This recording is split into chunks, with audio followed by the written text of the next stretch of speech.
आज पाकिस्तान तहरीक इंसाफ ने लाहौर में chief justice of Pakistan Umar Ata Bandial से इजहार यकजहती की रैली निकाली, जिसमें इमरान खान ने कहा है कि अगर 14 मई को पंजाब में इलेक्शन नहीं हुए तो वो मुल्क भर में एहतजाज करेंगे और जलसों का सिलसिला वो अगले हफ्ते से शुरू कर देंगे। इसके अलावा आज चीन के वजीर खारजा का भी ये बयान सामने आया है, जिसमें उन्होंने कहा है कि सियासी कुव्वतों को एक साथ बैठकर सियासी अदम इस्तेकाम को ख़त्म करना चाहिए ताकि पाकिस्तान हमारे साथ मिलकर दाखिली और माशी महाज पर आगे बढ़ सके। एहसन इकबाल साहब इस वक्त हमारे साथ मौजूद हैं। बहुत बहुत शुक्रिया एहसन इकबाल साहब, आपने हमें ज्वाइन किया। क्या मुज़ाकरात की अब भी कोई उम्मीद बाकी है? क्योंकि इमरान खान तो कह रहे हैं कि सुप्रीम कोर्ट अपने फैसले पर अमल दरामद करवाए, उसके लिए आज उन्होंने इज़हार यकजहती रैली भी निकाली और कह रहे हैं कि अगर फिर भी इलेक्शन हुकूमत ने ना करवाए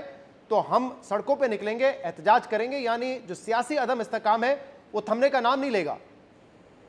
देखिए, सबसे पहले तो मैं ये कहना चाहूँगा कि ये बात नहायत काबिल गौर है कि जब भी पाकिस्तान और चीन के ताल्लुकात किसी एक अहम मोड़ पे पहुँचते हैं तो इमरान खान साहब कोई एक एहतजाजी प्रोग्राम का ऐलान कर देते हैं। जैसा कि माजी में चीन के सदर का जब दौरा था उस मौके पर भी इन्होंने उसको सेबोटाज किया, और अब जब चीनी वजीर खारजा ने आज पाकिस्तान आना था तो इन्होंने ख़ास तौर पे हफ्ते के रोज़ एहतजाजी कॉल देकर ये पैगाम दुनिया में देने की कोशिश की कि पाकिस्तान एक अदम इस्तेकाम का शिकार है। और इससे पहले भी आपने देखा कि IMF के साथ जो मुआहदा था उसके ऊपर कितना गैर जिम्मेदाराना तर्ज अमल अपनाया गया और उन्होंने पूरी कोशिश की कि IMF के साथ भी पाकिस्तान का मुआहदा ख़राब हो। इससे पहले जब चीन के दौरे पर वज़ीर आज़म पाकिस्तान जाने वाले थे गुज़श्ता साल, तो उससे पहले भी इन्होंने इसी तरह की लॉन्ग मार्च की कॉल दे दी थी। तो मुझे नहीं समझ के इमरान खान साहब का हदफ क्या है, ये किसके इशारों पे सियासत करते हैं। और जब भी पाकिस्तान को किसी चीज़ का कोई फ़ायदा पहुंचने की उम्मीद होती है, माजी में अभी हाल ही में मैं चीन का दौरा करके आया, उसके बाद आर्मी चीफ चीन का दौरा करके आए और इस बात का इम्कान पैदा हुआ कि चीन पाकिस्तान के साथ मिलकर फिर CPEC को आगे लेकर जाएगा। तो इमरान खान साहब ने फिर आज हफ्ते के रोज़ जब चीनी वजीर खारजा पाकिस्तान में है तो एक एहतजाज की कॉल दे दी। जहाँ तक मुज़ाकरात का ताल्लुक है, देखिए मुज़ाकरात करने में हमारी पूरी कोशिश है कि कोई ऐसा हल निकले जो आइन के मुताबिक हो और जो मुल्क के हालात के मुताबिक हो। खान साहब का मसला ये है, वो कहते हैं कि माई वे और हाईवे। अब जो सुप्रीम कोर्ट का फैसला 14 मई का है वो तमाम लोग समझते हैं कि सुप्रीम कोर्ट ने नहायत उजलत में दिया, उस वक्त किसी सियासी जमात को नहीं सुना था, सिर्फ PTI के वकील को देके वो फैसला दिया। अब उसके नतीजे में सूरत ये है कि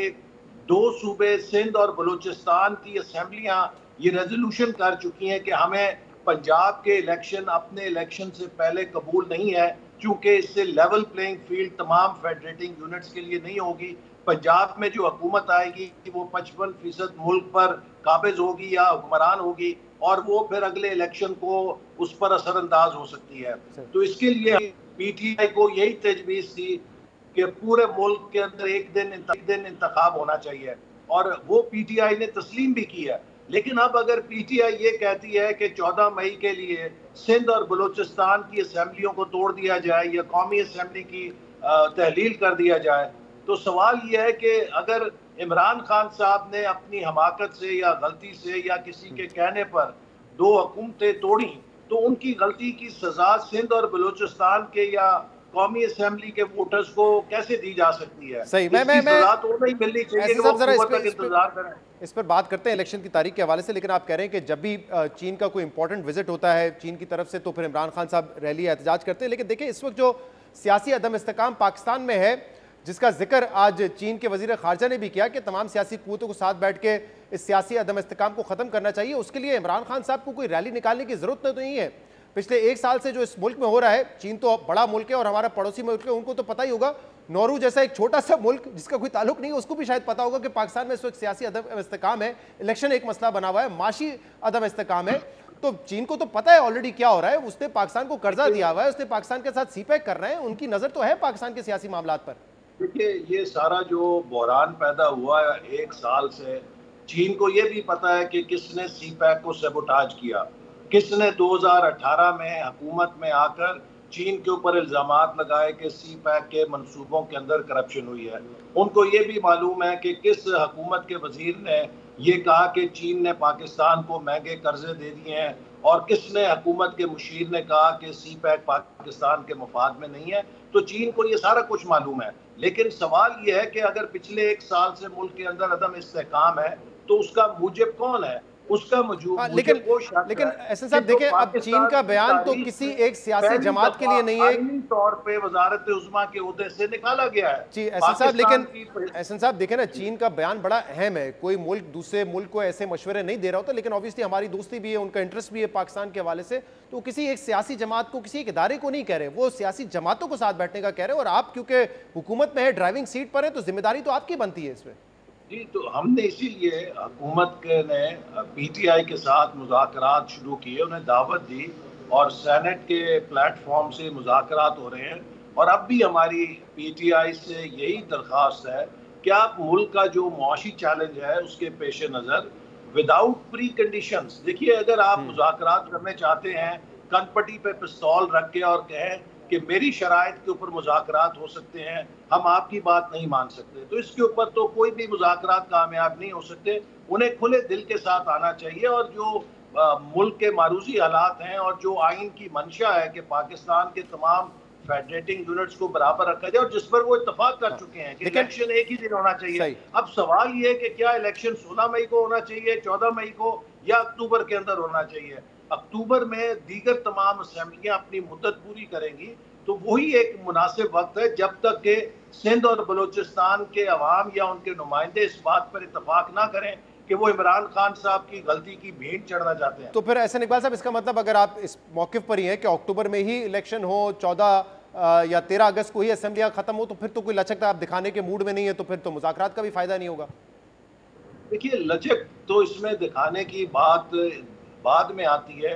पहले जैसे मैंने आपसे कहा कि अगर इमरान खान साहब और उनकी पार्टी के लोग अगर मान रहे हैं कि उनसे गलती हो गई, उन्होंने किसी के बहकावे में आकर या किसी के कहने के ऊपर अपनी 2 हुकूमतें तोड़ दी हैं, मुझे आप बताएं कि वो दुनिया का कौन सा असूल है कि गलती कोई शख्स करे और उसकी सजा उसे ना मिले, बाकी लोगों को कहा जाए कि उसने चूंकि गलती की है तो उसकी गलती की सजा के तौर पे तुम लोग सूली चढ़ जाओ। सही। तो अब अगर ऐसे इमरान खान साहब ने गलती की है तो वो थोड़ा सब्र करें और अक्टूबर में जब पूरे मुल्क के अंदर इंतखाबात ड्यू होंगे तो 1 तारीख में कौमी और सूबाई असेंबली के इंतखाबात का इंतजार कर लें। ऐसे साहब, अब कल अदालत में भी, उससे पहले मुज़ाकरात के हवाले से भी आप लोगों ने ये कहा, देखिए बजट देना बड़ा जरूरी है और बजट से पहले IMF प्रोग्राम होना जरूरी है। अब ये जो माशी इस वक्त बिगाड़ है, इसमें तो आपकी हुकूमत जवाब दे ना। पिछले 7 महीने से हमें बताया जा रहा है इसहाक डार साहब की जानिब से कि अभी हो जाएगा स्टाफ लेवल एग्रीमेंट से, IMF से हमने तमाम उनकी शराइत मान ली है, फाइनेंसिंग जो नीड्स हमारी रिक्वायरमेंट है वो भी 2 ममालिक ने अश्योरिटी दे दी है। लेकिन कल जो मिशन चीफ है उनका स्टेटमेंट है ना,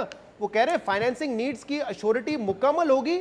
तो IMF प्रोग्राम होगा। यानी 3 बिलियन की अश्योरिटी है, बाकी $2 बिलियन की अब तक अश्योरिटी नहीं है। और फिच की ये रिपोर्ट कह रही है कि अगले 2 महीने में हमने $3.7 बिलियन वापस भी कर रहे हैं।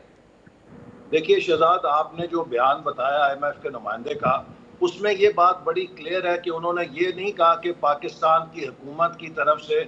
कोई एक्शंस पेंडिंग है जिनकी वजह से ये मुआहदा जो है अभी ड्यू है। इसमें उन्होंने पाकिस्तान की तकरीबन बिलवास्ता जो भी एक्शंस थे, हुकूमत ने जो एक्शंस लेने थे, उनकी तस्दीक कर दी है कि कोई अनफिनिश्ड आइटम नहीं है। वो सिर्फ जो बैरून मुल्क पाकिस्तान के दोस्त मुल्कों की तरफ से फाइनेंसिंग है उसके ऊपर ज्यादा यकीन चाहते हैं और वो इंशाल्लाह चूंकि हमारे दोस्त ममालिक ने कमिटमेंट की है, ठीक, वो यकीन दहानी जो भी यकीन दहानी चाहिए वो दिला देंगे तो ये हो जाएगा।